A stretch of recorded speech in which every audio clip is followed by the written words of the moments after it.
Snake, this is Mike. How are you? Hey, how's it going, bro? I'm doing good, man. How are you today? Not too bad. Just kicking back in the studio, chilling. Ah, I hear that. That's a good place to be, huh? Yeah, spend my life out here. It's like my man cave. That's always good. Hey, well, listen, I mean, you've been at this a long time. You've been busy, but now you're part of the Devil in California.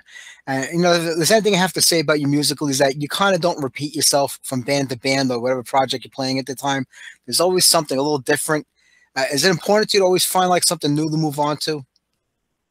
I'm just kind of open to whatever comes my way in a sense. I just feel blessed to be able to still play music this kind of late in life.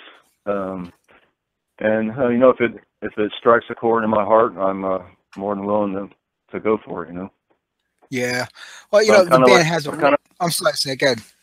I'm sorry, but I'm kind of a one band guy. I don't like to jump around and have multiple bands going on at the same time. I like to just focus on what I'm doing and put everything into it. Well, that's important. I mean, you'll see a lot of bands today that are like, members. I mean, they're in multiple bands, and I guess they feel that's the only way to be active because, it's a different industry today than it was 25 or 30 years ago. But Yeah. yeah, when you have to spread yourself too thin, I guess it kind of shows if you're the creative force in that band. I mean, how much can you possibly do? Yeah, that's exactly the way I feel too. It's like, and I've been in multiple bands, and it just kind of drives me crazy. It's just like I can't keep up with all of them. But if I stick to one, and I'm also recording music all the time, so I'm constantly listening to music all the time. And so for me to be in multiple bands, also constantly listening to a bunch of different bands, just it's a little crazy for me. So I prefer one band and just you know keep it real. Yeah. Well, let's be honest. Having to deal with sometimes 3 or 4 members in one band that you're in is hard enough. Never mind when you get the 15 or 20 guys from a couple of different projects. Yeah, there was a point where I was working in 3 bands and had 13 members I was dealing with. And I was just like, I was collecting rent from all of them because my name was on the studio rent. I was just like, this is Yeah. crazy. That's too much, man. Yeah. Uh, but the new band, I mean, it's got such a bluesy, southern rock style and sound to it. A lot different than which like popular today, so to speak. And but yet when you hear it, I mean, it sounds so familiar when you listen to the music, but yet it's something completely new and different. That's a hard combination to kind of mix together. Yeah, I was how I met the band was they came in and do a 3-song demo at my studio, and I didn't know it at the time, but they were trying to recruit me. After I heard the songs and fell in love with the songs, they were gonna ask me Yeah, to join the band. But of course it worked, and the guitar player Jamie, he's like a riff master, and he wrote pretty much all the songs on the album, and especially the real countrified twangy stuff. And yeah, but he has we play like 5150 amps, so we still like have some heavy tones back there, and then our drummer is just a basher, and so you can kind of tell there's some metalheads in the band just by listening to it. But I think a lot of our roots are kind of based from a blues vibe, just from going yeah. way back. Well, like you look at all like I could name half the bands that you've been in, and they've been labeled new metal, groove metal, this metal, that metal. And do you think when right off the bat a band gets labeled with a certain genre or a certain sound, it kind of makes it hard for them to branch out because people are like, well, I know those guys are playing southern rock. I'll listen to Molly Hatchet. I don't want to hear that. But when you hear it, you're like, damn, this is really good. It kind of stops people from giving a band a chance. I think when they get labeled into a certain genre of music. Yeah, I'm like, yeah, it's hard to like put a label on this one for sure. It's and we're kind of making a headway in the metal scene a little bit, and we're making it in the hard rock scene, and so we're just writing what comes out, and we all have a background in the blues. Like when I'm warming up playing, all of my warm up scales are all blues based, and I could never really do that in Skin Labs. It just didn't quite sound right. Yeah. And it took me like a while to like come up with something that sounded like a Skin Lab lead. But this kind of stuff is just it's like what I wake up and it's in my heart, and I'm just like always playing that style. So it came really easy for me to be able to jump into it. And I don't know, I can't say enough about the other guys in the band too. Just like the quality of musicianship that's happening here. And Yeah. the record was written in like a year, and it took us almost a year to get it all recorded and mixed and everything. But now, yeah, we're starting to get some good feedback from it, and we're just riding the wave, as they say. Yeah.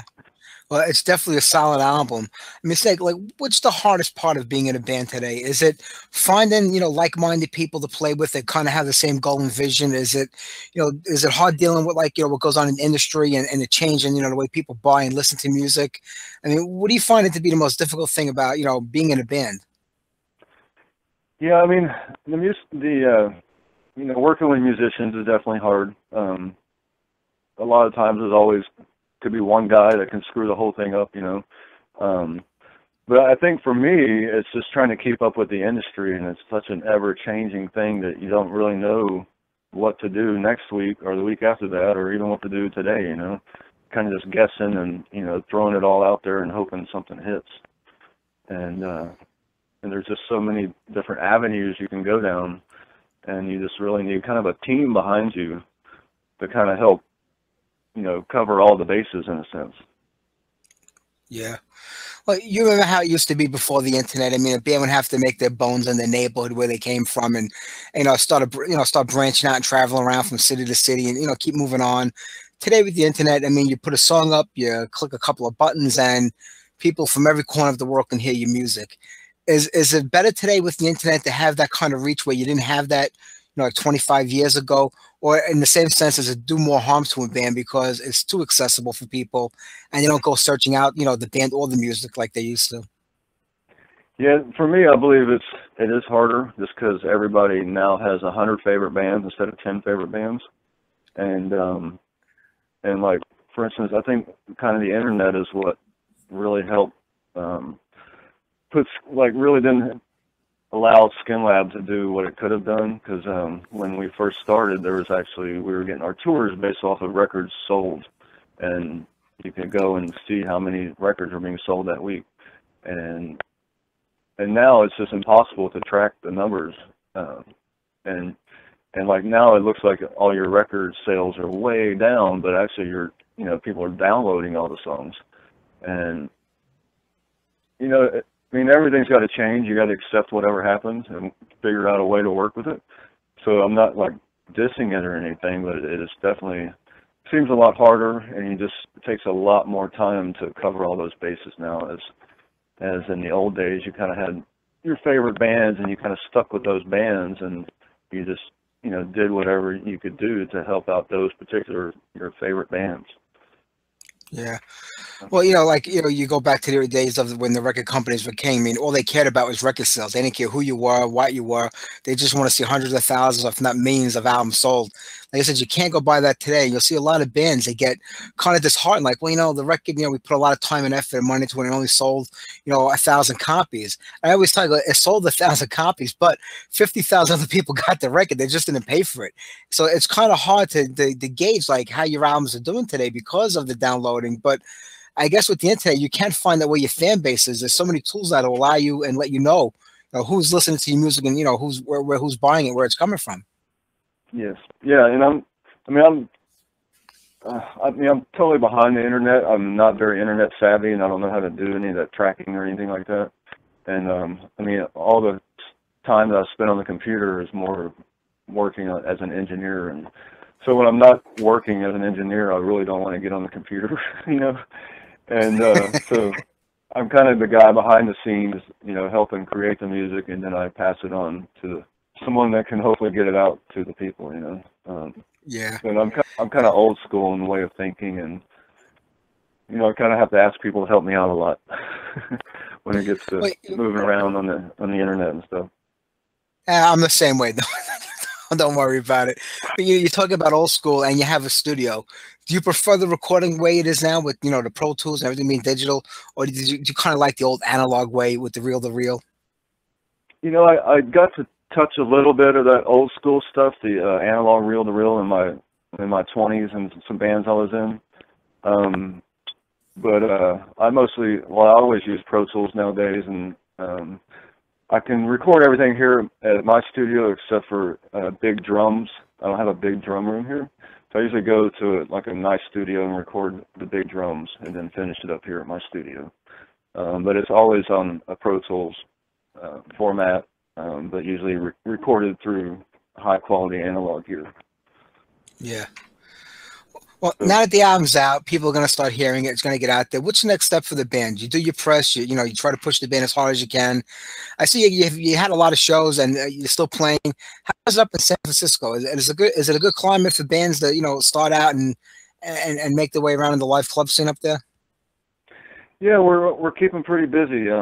We released a video a couple months ago for the first single of the record, and then we just finished up another video that should be coming out in about 2 weeks for a song we've been pushing on the radio.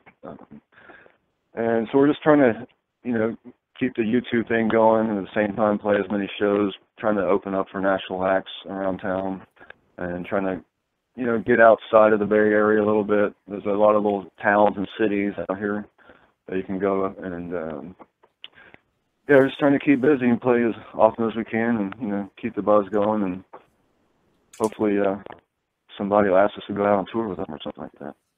That would be our dream. That would be fantastic. I would love to see you get over here to the East Coast and see some of these songs live, because as much as you love the albums and you want to play them, there's nothing like a live show. I mean, that's where, to me, a band makes its bones, and that's what it's all about. Yeah, I agree, and I feel like we're pulling off our live shows pretty well, and we're just not getting to do enough, as many as I would like. But it's satisfying for the moment, and we'll just keep our fingers crossed and see how it goes. Oh, absolutely. Well, it's a big do-it-yourself environment today. Do you find that you can do it all on your own, or the band members can, or do you kind of need like outside help, to get things moving along? Yeah, I mean,